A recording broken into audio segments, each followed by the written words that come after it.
আমি যদি বলি যে এইটা পুরোটাই অর্জন হলো আওয়ামী লীগের, যে আওয়ামী লীগের অস্তিত্বই সরকার স্বীকার করে না, সরকারের অন্তর্পক্ষে স্বরাষ্ট্রমন্ত্রী স্বীকার করেন না যে আওয়ামী লীগ বলতে কোনো দলই নাই, তো উনি আওয়ামী লীগকে যে নামেই অভিহিত করেন না কেন, তাদেরই অর্জন। এই কাজটা অনেক কষ্ট করে কাঠখড় পুড়াইয়া এই সরকার, এই বিরোধী দল, তারা মানুষকে ভুলতে দেয় না, যেন আপনারা ভুলেন না আজকে কিন্তু আওয়ামী লীগের জন্মদিন, আজকে কিন্তু আওয়ামী লীগের প্রতিষ্ঠা। কাজেই যদি প্রফিট কারো হয়ে, লাভ যদি কারো হয়ে থাকে সরকারি অর্থে, বিরোধী দলের অর্থে, বিরোধী দলের প্রচেষ্টায়, শ্রমে, ঘামে আওয়ামী লীগের লাভ হয়েছে। পৃথিবীর যে কোনো দেশে যখন কিন্তু সেনাবাহিনী নামায় দেওয়া হয় কোনো একটা চ্যালেঞ্জ মোকাবেলায়, সেটা নিয়েই সারা দুনিয়াতে আলোচনা হয়।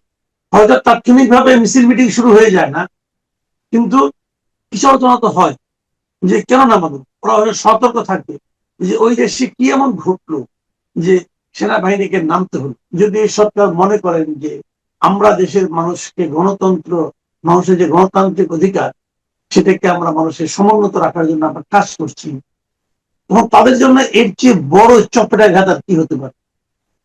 এবং এটাই রিয়েলিটি, এটাই বাস্তবতা, যে আপনি সদ্য নির্বাচিত একটা সরকার, মানে 4 মাস হয়েছে, তো আপনি সেই জনগণের উপর আস্থা রাখতে পারছেন না কেন? পারছেন না এই কারণে আপনার মনের মধ্যে হয়তো একটা চিন্তা ঢুকে গেছে যে মানুষকে আওয়ামী লীগের সঙ্গে আমাদের তুলনা করছে।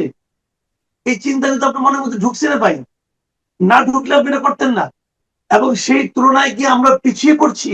আওয়ামী লীগ বিএনপিকে ধাক্কাতে ধাক্কাতে কোরায় নিয়ে গেছিল, তাদের মাঠে নামতে দিত না, এটা করতো ওটা করতো, এখানে মিটিং করতে দিব না, শেষ পর্যন্ত গোলাপবাগে যায় মিটিং করতে হবে, অনেক কিছু আওয়ামী লীগ কিন্তু করেছি।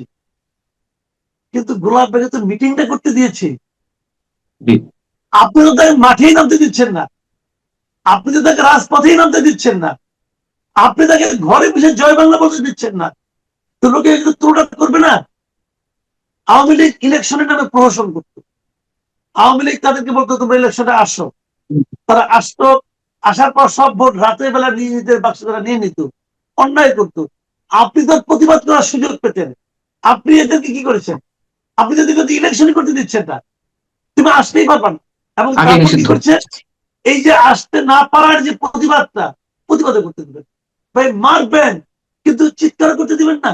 আমন্ত্রণ জানাচ্ছি প্রিয় দর্শক, মানচিত্র নিয়মিত আয়োজন কথোপকথনে আজকে আমাদের সঙ্গে যুক্ত রয়েছেন সিনিয়র সাংবাদিক এবং কলামিস্ট মাসুদ কামাল। সাংবাদিক মাসুদ কামাল, আপনাকে স্বাগত জানাচ্ছি আমাদের অনুষ্ঠানে।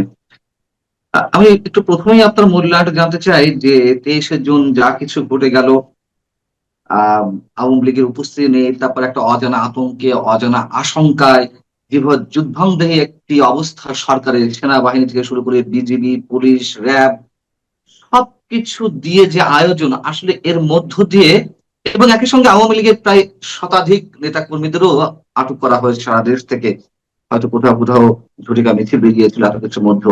সব মিলিয়ে আসলে অর্জন কার কতটুকু, সরকারের অর্জন কতটুকু, আওয়ামী লীগের অর্জন কতটুকু?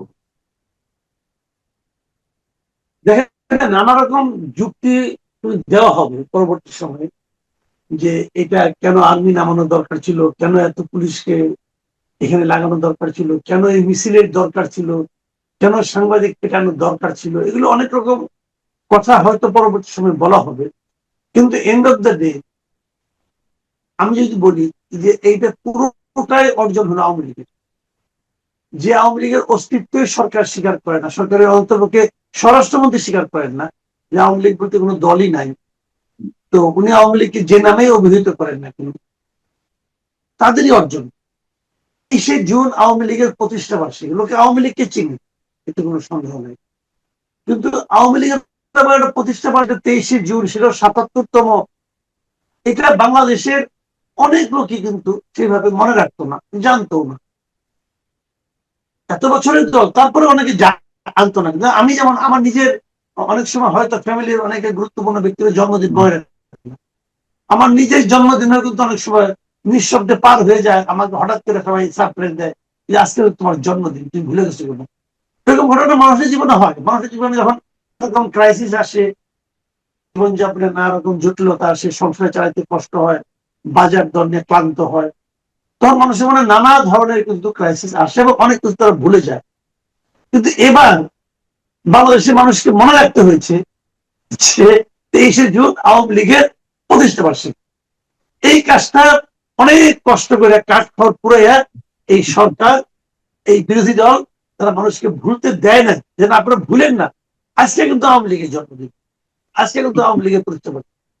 কাজেই যদি প্রফিট কারো হয়ে, লাভ যদি কারো হয়ে থাকে, সরকারি অর্থে, বিরোধী দলের অর্থে, বিরোধী দলের প্রচেষ্টায়, শ্রমে, ঘামে আওয়ামী লীগের লাভ হয়েছে।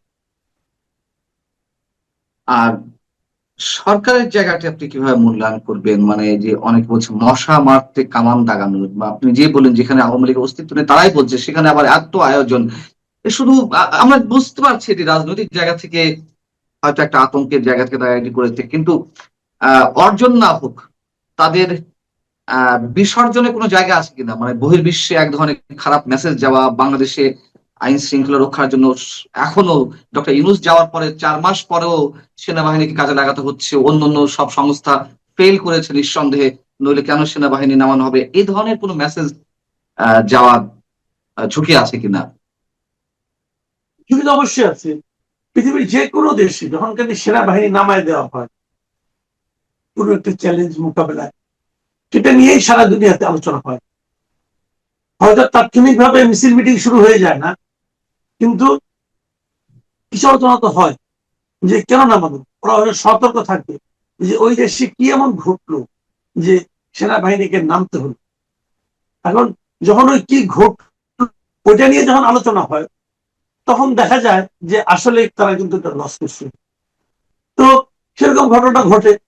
এবং গণতন্ত্রের জন্য তো আমি বলবো যে দুদিন আগে আমাদের মাহবুব কামাল ভাই, নিশ্চয়ই আপনি আমার সঙ্গে খুবই ক্লোজ, উনি একটা পোস্ট দিয়েছিলেন, যে পোস্টটাকে আমার কাছে মনে হয়েছে যে সরকারের এই কর্মকাণ্ডের মানে এর চেয়ে নির্মম আর কোনো উপলব্ধি হতে পারে না।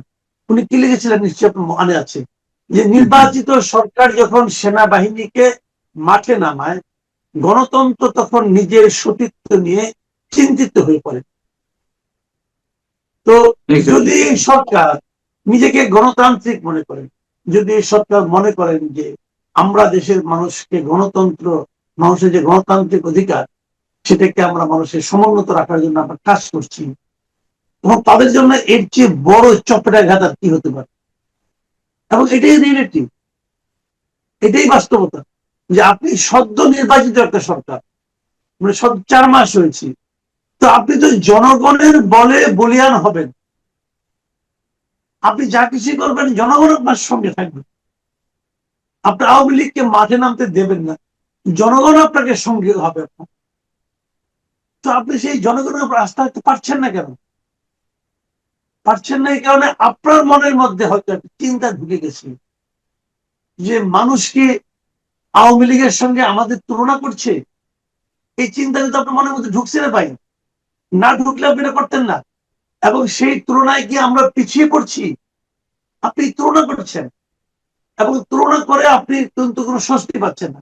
শুনেন, আমি বলি আপনাকে, আপনি একবার ভাবেন তো 2024-এর জুন জুলাই, জুলাই আগস্টের কথা ভাবেন, যখন শেখ হাসিনা চলে গেলেন দেশ থেকে, তার দলের শীর্ষ নেতৃবৃন্দ সবাই চলে গেল, পালিয়ে গেল সবাই, তখন সারা দেশে এই ওই সরকারের প্রতি, ওই সরকারের বিভিন্ন নেতৃবৃন্দের প্রতি, সরকারের মন্ত্রীদের প্রতি, এমনকি ওই সরকার যারা এনেছিল, যে দলটা এনেছিল, সেই দলের প্রতি যে মনোভাবটা ছিল, যে বিতৃষ্ণাটা ছিল, সেই বিতৃষ্ণাটা থাকা এতটাই ছিল, মানুষ কিন্তু জানতো না আমরা হাসিনাকে সরিয়ে কাকে আনবো। মানুষ জানতো না। মানুষের একটাই লক্ষ্য ছিল যে শেখ হাসিনাকে সরাতে হবে, আর কোনো লক্ষ্য ছিল না। কিন্তু যে কারণে 3 দিন তারা জানেও না যে দেশের কি হচ্ছে। 3 দিন একটা দেশ ছিল সরকারবিহীন অবস্থায়, মানুষের কোনো সমস্যা ছিল না। কিন্তু তারপরে যখন ইউনূস সরকার আসলো, তখন কিন্তু মানুষ আগের সরকারকে মনেই করতো না, তাদের স্মরণেও আসতো না যদি ইউনূস সরকার দেশটাকে ভালোভাবে চালাতে পারত। কিন্তু ইউনূস সরকার খুব দ্রুতই নিজের প্রকৃত চেহারা প্রকাশ করে দিল, এবং সেই চেহারায় দেখা গেল কি ভয়ঙ্কর চেহারা। যদি শেখ হাসিনাকে যদি আমরা স্বৈরাচারী বলি অথবা ফ্যাসিবাদী বলি, যদি বলি, দেখা গেল ইউনূস সাহেবের সরকার তার চেয়ে বড় ফ্যাসিবাদী। আমরা যদি শেখ হাসিনার সরকারকে দুর্নীতিবাজ বলি, দেখা গেল যে ইউনূস সরকারের লোকজন তার চেয়ে কেউ কেউ তার চেয়েও অনেক দ্রুত বেগে তার চেয়ে অনেক বেশি দুর্নীতি করা শুরু করলো। স্বৈরাচারী যদি বলি, এটা আরো বেশি স্বৈরাচারী হয়ে গেল। জনগণ থেকে বিচ্ছিন্ন সরকার যদি বলি, এটা আরো বেশি জনবিচ্ছিন্ন সরকার ছিল। তো মানুষ যখন তুলনা করা শুরু করলো, তখন কিন্তু তারা বললো তাহলে তো আগেটাই ভালো ছিল। কিন্তু এরা যেটা করতে পারছে, আপনি গায়ের যদি পারবেন না, আপনি বলবেন যে কেউ জয় বাংলা বলতে পারবে না, যেই বলবেন অবিরত সঙ্গে সঙ্গে জয় বাংলা জপতে শুরু করবে। এটা দুনিয়ার নিয়ম। আপনি জয় বাংলা বলে তারা যা পেত, তারা যা দিত, যদি তার চেয়ে বেশি পাওয়ার এবং দেওয়ার ব্যবস্থা করে দেন আপনি, তাহলে লোকে অটোমেটিকই জয় বাংলা করবে। সেই কাজটা আপনি করতে পারবেন কিনা, পারতে চান কিনা, দ্যাট ইজ দ্য পয়েন্ট। মাত্র 4 মাস হয়েছে, কিন্তু 4 মাসে আপনি অনেক কিছু দিতে পারবেন না, এটা বাস্তবতা। কিন্তু আপনি চান কিনা এটা দেখাতে হবে। আওয়ামী লীগ কেন বাংলাদেশের কাছে সমালোচিত হয়েছিল? কারণ আওয়ামী লীগ দেশটাকে বিভক্ত করে দিয়েছিল।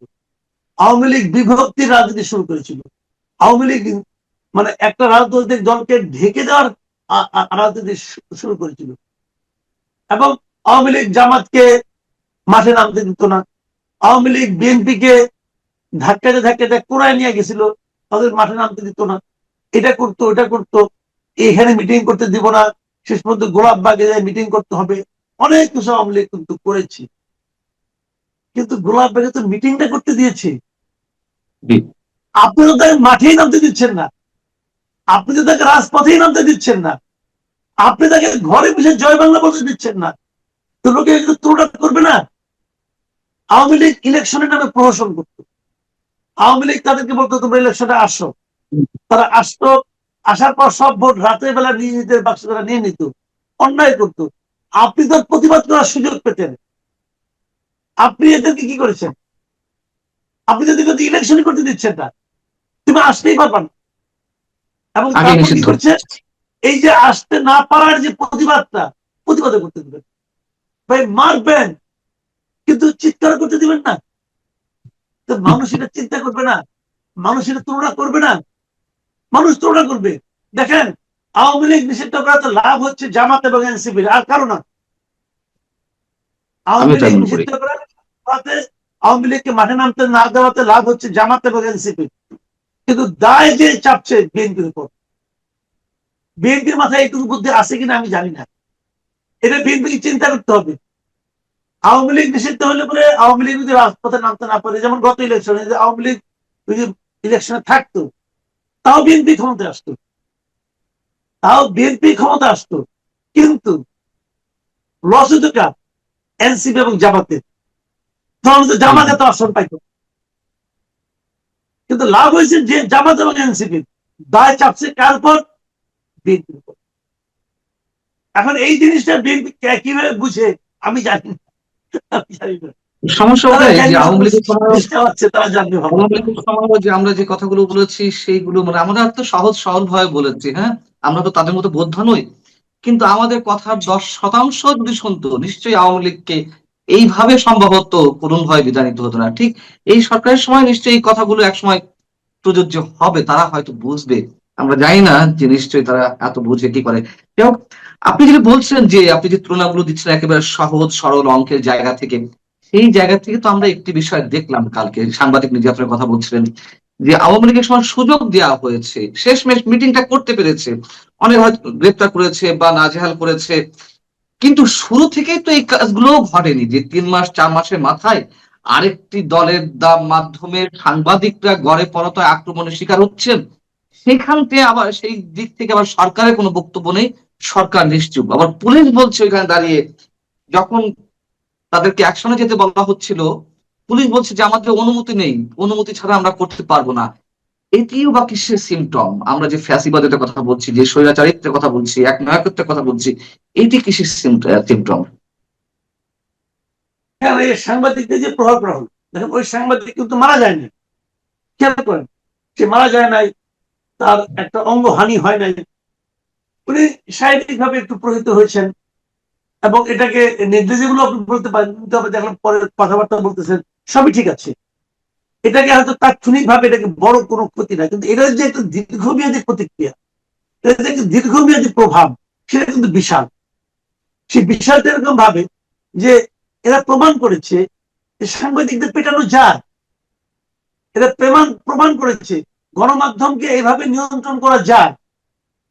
এবং তারা বলছে যে আমরা একটা ইনকোয়ারি কমিশন করবো, অমুক করবো, তমুক করবো, হয়তো দল থেকে সাময়িকভাবে বহিষ্কার করবে, অমুক অনেক কিছু করতে পারে। কিন্তু তাতে সাংবাদিকদের মনে যে ভয়টা তারা ঢুকিয়ে দিয়েছে যে এখানে গেলে কিন্তু তোমাকে মার খেতে হইতে পারে। এইখানে তুমি ছবি তোলো, একটা ওদের একটা মানে মানে একটা কাজ, মানে আপনার অবৈধ কাজে তুমি ছবি তোলো, তুমি তো মার খাবা। এই যে ভয়টা মানুষের মধ্যে ঢুকিয়ে দেওয়া, এইটা ছিল তাদের জন্য খুব প্রয়োজনীয়। এবং এই সরকারের এমন দুটো ঘটনা ঘটেছে। সরকারি দল একজন প্রতিমন্ত্রীর বিরুদ্ধে রিপোর্ট করার কারণে 6 জনের বিরুদ্ধে মামলা করে দিচ্ছে। এবং সেই মামলা কিসের মাধ্যমে? প্রেসকে আপনার প্রেসের অনেক ভুল হতে পারে, যারা সাংবাদিকতা করে তাদের মধ্যে অনেক দুষ্ট লোক থাকতে পারে, তারা ভুল করতে পারে, তারা অন্যায় করতে পারে, তারা এই জন্য তাদের শাস্তিও হওয়া উচিত। কিন্তু তার জন্য তো সরকারেরই একটা নির্ধারিত জায়গা আছে। উনি তো সরকারের একজন মন্ত্রী, প্রতিমন্ত্রী। সরকারের তো জায়গা ঠিক করে তুমি প্রেস কাউন্সিলে যাবে, তোমারই তৈরি করা। তুমি যদি মনে করো যে প্রেস কাউন্সিল ঠিক মতো কার্যকর হচ্ছে না, তো এটা কার্যকর করো, ওটাকে বানাও তুমি কার্যকর। তা না করো তুমি কোনো যে তোমার এক চামচা, মানে তোমার মানহানি হয়েছে, টের পাইলে তোমার চামচা, তুমি টের পাও। সে চামচা টের পাইছে যে হুজুরের তো মানহানি হয়েছে, অতএব হুজুরের মান আমাকে তুলে ধরতে হবে। আর মান তুলে ধরার মহান দায়িত্ব নিছে সে, নিয়ে আসে তারই স্বজাতি আরো 6 জনের বিরুদ্ধে মামলা রয়েছে। একজনকে গ্রেফতারও করেছে, মামলা হয়েছে বগুড়ায়, গ্রেফতার করছে গাজীপুর থেকে। মানে কতটা তৎপর তারা, পুলিশকে আগ্রহ, পুলিশকে প্রেশার দিয়ে সেখানে পাঠানো হচ্ছে। এই যে কাজগুলো তারা করছে, করার পর সরকার যেন ভাব করতে পাবলিক গেছে কি হয়েছে, মানুষ তো বুঝছে যে এই সরকার কিন্তু এখন প্রতিমন্ত্রীর বিরুদ্ধে কিছু লিখলে মামলা হবা, তুমি জেল খাটবা। আর বিরোধী দল তারা বলছে যে ভাই অত মামলা মোকদ্দমায় নাই, ডাইরেক্ট অ্যাকশন, ডাইরেক্ট অ্যাকশন, তোমার অফিস পর্যন্ত যাওয়া লাগবে না, এইখানেই মাইক আমার দিতেছে। এখন সাংবাদিকদের বুঝতে হবে যে আপনি বিরোধী দলের কাছে কতটুকু নিরাপদ, আপনি সরকারি দলের কাছে কতটুকু নিরাপদ। আর আমাদের দেশ তো, আমাদের জীবন, আমার আপনার জীবন যৌবন যা যৌবন তো নাই, এখন তো প্রবৃত্তি করছি, বৃদ্ধি হয়ে গেছি। আমাদের জীবন, আমাদের সন্তানদের জীবন যৌবন সবকিছু তো আমরা এই সরকারি দল এবং বিরোধী দলের হাতে উঠাই গেছি। কারণ আমাদের তো উঠাই যাওয়ার জন্য আর কোনো লোক ছিল না, তাদেরকে দিচ্ছি উঠে ইলেকশনে। এখন ওনারা সিদ্ধান্ত দিচ্ছেন আমাদের কোথায় মারবেন, মানে আমাদের পিঠে মারবেন, নাকি বুকে মারবেন, নাকি পায়ে মারবেন। তো মাইল আপনি খাবেন ভাই, মাইল খাওয়ার জন্য প্রিপারেশন নেন। আপনার তো মায়ের খেয়ে অভ্যাস আছে, কোনো সমস্যা নাই। আমি তো আতঙ্কে আছি, বয়স্ক মানুষ তো আতঙ্কে আছি। না, অনেকেই মন্তব্য যে নেক্সট টার্গেট আপনি এবং সাংবাদিক এম এ আজিজ বা আব্দুল তুষার, এদের কেউ কেউ কেউ হয়তো টার্গেটেড অলরেডি হয়ে আছেন। দোয়া করি সে পথে যেতে না হয়। আমি এই সাংবাদিকদের প্রসঙ্গে যখন কথা বলা হচ্ছে, আমি আরেকটা বিষয় আপনার সম্বন্ধে যাদের, যদিও এইগুলো অনেক পুরনো প্রশ্ন, আমরা নিজেরাই আলোচনা করে থাকি। এই যে সাংবাদিকদের উপর আক্রমণ, সাংবাদিকদের পেটানো যায়, সাংবাদিকদের পেটালে কিছু হয় না, গণমাধ্যম দখল করা যায়, এইগুলো তো পথ খুলিয়ে দিয়েছে আমাদেরই সাংবাদিকদের একটি অংশ। আপনি দেখুন যে এই যে সাংবাদিকরা প্রহৃত হলেন, আক্রমণের শিকার হলেন, এখন যারা সরকারপন্থী সাংবাদিক, এখন তো সরকারপন্থী আর আওয়ামী পন্থী, বিএনপি পন্থী এই ধরনের ভাগ হয়ে গেছে। আগে যেমন আওয়ামী পন্থী সাংবাদিকরা কিছু বলতো না, সাধারণ সাংবাদিকরা আক্রান্ত হলে, গণমাধ্যম হুমকি মুখে পড়লে, ঠিক এখন এসে বিএনপি পন্থী, জামাতপন্থী সাংবাদিকরা বা যাদের হাতে যে সাংবাদিকদের ক্লাব বা বিভিন্ন সংগঠন এখন কুকিগত, তারা কিন্তু কিছু বলছে না। এই ধারা অব্যাহত থাকবে নাকি আরো বাড়বে? শুনেন আমি বলি আপনাকে যে চরিত্র খুব সহজে চেঞ্জ হয় না। আপনি আওয়ামী পন্থী, বিএনপি পন্থী এভাবে করেন না। আপনি বলেন এদের চরিত্র হলো মানুষের পা চাকা, এদের চরিত্র হলো পা চাকা। আওয়ামী লীগের যে সাংবাদিকগুলি ছিল, তাদের যদি বিএনপি আজকে বলে যে তোমরা আসো, তোমাদের জিহ্বার স্পর্শ আমাদের পায়ে আমরা নিতে রাজি আছি, আপনি দেখবেন যারা আওয়ামী সাংবাদিক হিসেবে পরিচিত ছিল সবাই দৌড়ে যাবে। এরা কিন্তু কার পা চাটতেছে এটা ইম্পর্টেন্ট না, এদের ইম্পর্টেন্ট হলো চাটার জন্য একটা পা পাইছে কিনা। এটা পা পাইলেই হবে। আজকে যারা বিএনপির পাচাটা অথবা সরকারি দলের পাচাটা, এরা তখন তো সুযোগের অভাবে সৎ ছিল,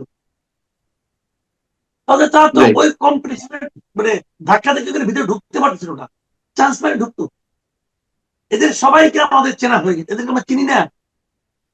এরা পা চাটতেছে না, আইসি নিয়ে কি করছে, দায়িত্বে আসা এর দায়ী করো, অনেক দায়ী করো, অনেক দৌড়াও, অনেক মারো।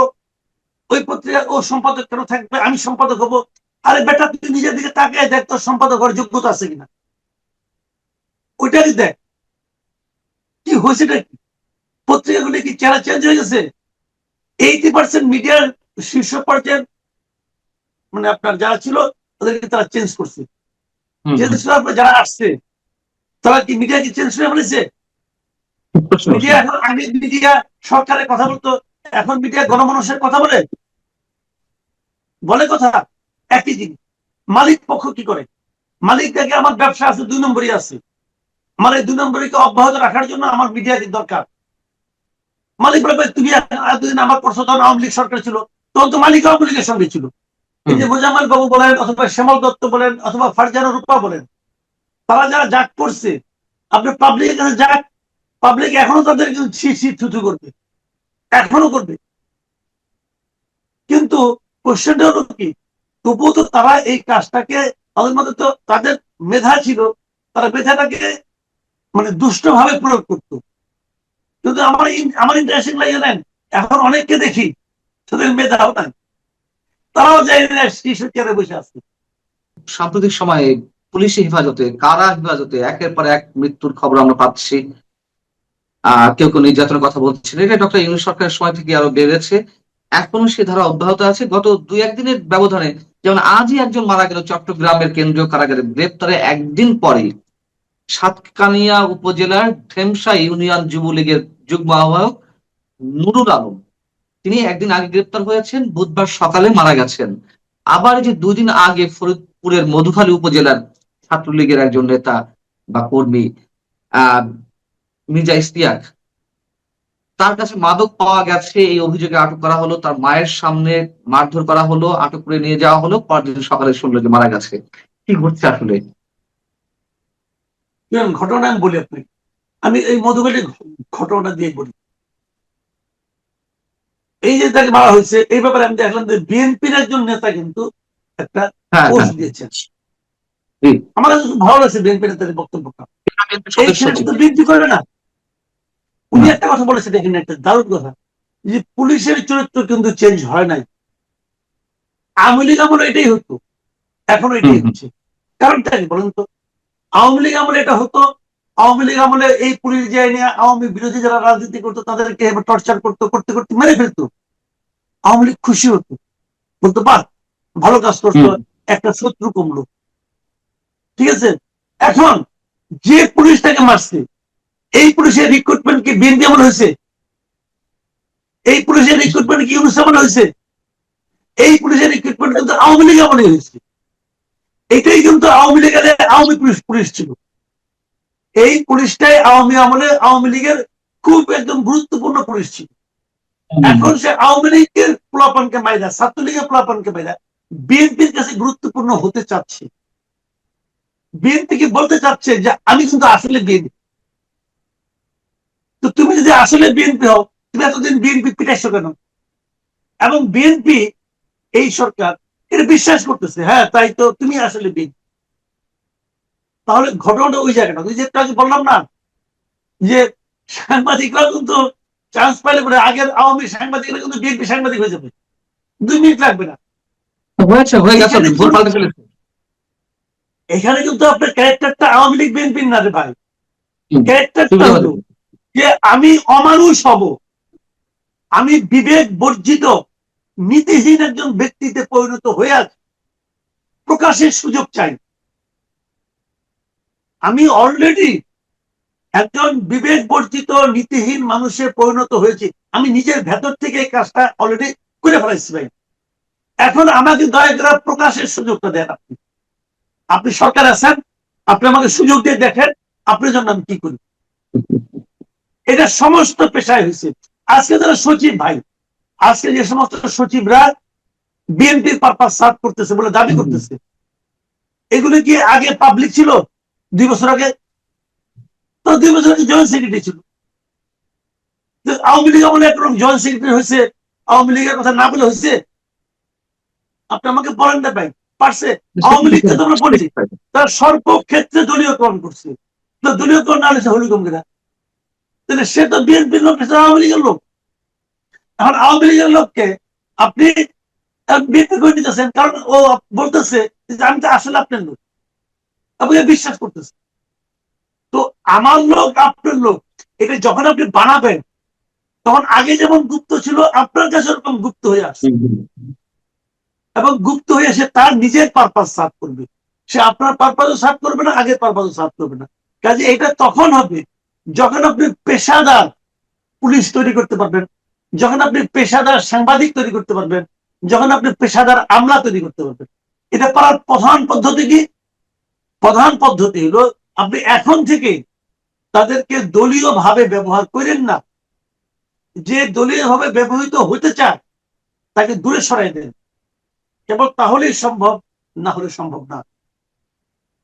এটি বোধহয় সম্ভব না, তার কারণ ডিআইজি লেভেলের একজন কর্মকর্তা যখন খোদ প্রধানমন্ত্রীর সামনে বলেন যে আমি জাতীয়তাবাদী দলের আমার আদর্শে বিশ্বাসী, আমি ছাত্র জীবনে ছাত্র দল করতাম, তো সেখানে তার বিরুদ্ধে যখন কোনো ধরনের আহ আহ, কাঠামোগত বা সাংগঠনিক জায়গা থেকে কোনো ধরনের একটা নোটিশও জারি হয় না, সেখানে আমরা কি আশা করতে পারি? তারপরে আমাদের আশাবাদিতা থাকবে। আপনি ভালো থাকবেন মাসুদ কামাল, আমাদেরকে সময় দেওয়ার জন্য আপনাকে অনেক অনেক ধন্যবাদ। দর্শক, আপনারা যারা এতক্ষণ সঙ্গে ছিলেন, আপনারা ভালো থাকবেন। আল্লাহ হাফিজ।